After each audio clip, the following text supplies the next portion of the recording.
எல்லாருக்கும் so finally அந்த 30 days சேலஞ்சை நம்ம ஸ்டார்ட் பண்ண போறோம். தட் மீன்ஸ் நான் ஸ்டார்ட் பண்ண போறேன். உங்களுக்கு இன்ட்ரெஸ்ட் இருந்தது அப்படின்னா நீங்க என் கூட சேர்ந்து ஸ்டார்ட் பண்ணலாம். மெயினா அந்த challenge is going to be very realistic. நிறைய திங்ஸ் வச்சுக்கிட்டு இது பண்ண போறேன் அது பண்ண போறேன்னு எதுவுமே பண்ணாம இருக்கிறதுக்கு கொஞ்சம் திங்ஸ் ஃபர்ஸ்ட் வச்சுக்கிட்டு அதை ஃபர்ஸ்ட் நம்மளால பண்ண முடியுதான்னு பார்க்கலாம். Because I know as a mother and as a working mother எவ்வளோ கஷ்டம்னுங்கிறது எனக்கும் தெரியும். பட் எல்லாருக்காகவும் உழைக்கிற நம்மளுக்காகவும் நம்ம அப்பப்போ டைம் எடுத்து நம்மளையும் நம்ம பார்த்துக்கணும். ஸோ அதுக்காக தான் மெயினாக இந்த சேலஞ்ச். சீக்கிரமா வந்திருக்கணும். ஆக்சுவலி நான் பண்றது தான், பட் ஸ்டில் இன்னும் கொஞ்சம் சீக்கிரம் வந்திருக்கணும். அதுக்கப்புறம் ப்ரேயர் 11 நாமா அட்லீஸ்ட் 11 times ஆச்சு நாமா சொல்லணும். ஒரு 15 minutes எனக்காகன்னு ஒரு டைம் நான் எடுத்துக்கணும். கண்டிப்பா 5 minutes மெடிடேஷன் பண்ணணும். 10 minutes என்ன வேணாலும் பண்ணலாம். ஜேர்னல் பண்ணணும், ஜேர்னல் பண்ணுங்க. புக் படிக்கணும், புக் படிங்க.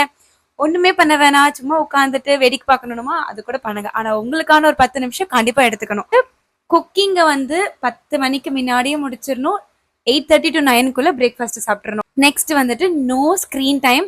காலையில எழுந்த உடனேயே வாட்ஸ்அப் ஓப்பன் பண்றது, இன்ஸ்டாகிராம்ல யாரு வீடியோ பார்த்துருக்கா, எத்தனை லைக்ஸ் வந்திருக்கு, அது மாதிரிலாம் எதுவுமே பண்ணக்கூடாது. ஸ்க்ரீன் டைம் கிடையவே கிடையாது. Walking after each meal. Work out பண்ண முடியுமான்னு கேட்டா எனக்கு தெரியல, ஹானஸ்ட்லி தெரியல. வாக்கிங்கே ரொம்ப கஷ்டமா தான் இருக்கும்னு நினைக்கிறேன். பிகாஸ் எல்லா டைம் கிடைக்குமோன்னு தெரியாது. பட் நம்ம வாக்கிங்ல ஸ்டார்ட் பண்ணலாம். ஒரு மீலும் லைக் லஞ்ச் சாப்பிட்டோன்னு, பிரேக்ஃபாஸ்ட் சாப்பிட்டோன்னு, டின்னர் சாப்பிட்டோன்னு ஒரு 15 minutes ஆச்சு வாக்கிங் போகணும். இப்படிதான் ஸ்டார்ட் பண்ண போறேன் நான். பார்க்கலாம் எப்படி போகுதுன்னு பார்க்கலாம். நெக்ஸ்ட் நிறைய தண்ணி குடிக்கிறேன். பட் எவ்வளவு குடிக்கிறேன் அப்படிங்கிறது தெரியல. ஸோ நான் என்ன பண்ணணும்னு நினச்சிருக்கேன்னா, பக்கத்துலேயே ஒரு வாட்டர் பாட்டில் வச்சுக்கிட்டு அந்த வாட்டர் பாட்டிலில் 3 liters ஆச்சு பர் டே குடிக்கணும். Next skin care, hair care. So skin care morning பண்ணவே மாட்டேன், நைட் கண்டிப்பாக பண்ணிடுவேன். பட் மார்னிங் பண்ணணும். அட்லீஸ்ட் ஃபேஸ் வாஷ் பண்ணிட்டு ஒரு மாய்ஸ்சரைசர் மட்டுமாச்சு போட்டுக்கணும். அண்ட் ஹேர், தலை வாடுறதே கிடையாது. ஈவினிங் மட்டும்தான் தலை வாடுறது, மற்ற டைம் ஃபுல்லாக கொண்டையில தான் இருக்கும். பட் அப்படி பண்ணக்கூடாது. கண்டிப்பா தலை சிக்கி எடுக்கணும் காலையில. So skin care and hair care மார்னிங்கும் பண்ணணும், நைட்டும் பண்ணணும். பார்ப்போம் எந்த அளவுக்கு பண்றேன்ட்டு. அதுக்கப்புறம் லஞ்ச்ல சாதம் கம்மியா இருக்கலாம், பட் காயும் ஒரு சாலடும் கண்டிப்பா இருக்கணும். நட்ஸ், ஃப்ரூட்ஸ் கண்டிப்பா இதை இன்க்ளூட் பண்ணணும். டெய்லி இன்டேக்ல நட்ஸ், ஃப்ரூட்ஸ் கண்டிப்பா இருக்கணும். அப்புறமா முக்கியமான விஷயம் டூம் ஸ்க்ரால் பண்றது. ஜென்ரலி எனக்கு இந்த ஹேபிட் கிடையாது. பட் சம்டைம்ஸ் வீடியோ போடுறதுக்காகன்னு நான் ஸ்கெடியூல் போடும்போது நிறைய அதுலயே ஒரு 1/2 hour போகிறது உண்டு. பட் அது பண்ணக்கூடாதுன்னு வச்சிருக்கேன். ஒரு ஆப்புக்கும் எவ்வளவு நேரம் அப்படிங்கறது நம்மளே ஒரு ஸ்கிரீன் டைம் போட்டு வச்சுக்கணும்.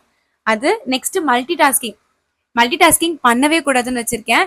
மைண்ட் மல்டி டாஸ்கிங் பண்ணணும்னு மைண்ட்ல ஃபுல்லா அதை மட்டுமே தாட்ஸ் இருந்துட்டு ஒரு மாதிரி ஓவர்வெல்மிங்கா இருக்கு. அதுவே ரொம்ப ப்ரெஷர் ஆயிடுது. ஆனா இந்த டாஸ்க்கை முடிச்சுட்டு இந்த டாஸ்க்கு போகலாம் அப்படிங்கிற மாதிரி வச்சிருந்தோம்னா ஓரளவுக்கு பீஸ்ஃபுல்லா இருக்கு. இதை நான் கண்டினியூ பண்ணணும்னு வச்சிருக்கேன். எனக்கு இது ஒர்க் ஆச்சு, நீங்களும் வேணா ட்ரை பண்ணி பாருங்க. ஸோ அவ்வளவுதான், இப்போதைக்கு இதுதான் வச்சிருக்கேன். இதுக்கு போக ஏதாவது ஞாபகம் வந்ததுன்னா நான் கேப்ஷன்ல கொடுக்குறேன். ஃபர்ஸ்ட் இதை ஒழுங்கா பண்ணணும்னு வச்சிருக்கேன். ஃபர்ஸ்ட் இந்த திங்ஸை கொஞ்சம் கொஞ்சமா பண்ணிட்டு அதுக்கப்புறம் கூட நம்ம அடிஷ்னலா திங்ஸ் ஸ்டார்ட் பண்ணிக்கலாம். பட் ஸ்டார்ட் பண்ணுங்க. பெர்ஃபெக்ஷன் முக்கியம் கிடையாது, கன்சிஸ்டண்டா இருங்க. ப்ராக்ரஸ் மட்டும் தான் முக்கியம். ஒரு சில நாள் கண்டிப்பா நம்மளால பண்ண முடியாது, பட் இட்ஸ் ஓகே.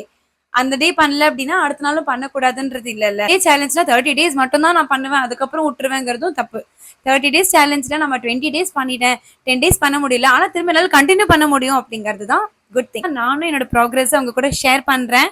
உங்களுக்கும் இது போக வேற ஏதாவது தெரிஞ்சது அப்படின்னா கமெண்ட்ஸ்ல சொல்லுங்க. என்னெல்லாம் மார்னிங்ல இருந்து என்னெல்லாம் எடுத்துக்கிறேன், என்ன குடிக்கிறேன், என்ன சாப்பிடுறேன், இதெல்லாம் நான் அப்பப்போ உங்களுக்கு நான் வீடியோல ஷேர் பண்றேன். So yeah, let's start this challenge. So பார்க்கலாம் ஒரு டே எப்படி போகுதுன்னு தெரியல. பட் ஒரு டேவும் போகும்போது உங்ககிட்ட நான் என்னோட ப்ராக்ரஸை கண்டிப்பா இதே மாதிரி ஷேர் பண்ணுவேன். So yeah, let's start this challenge.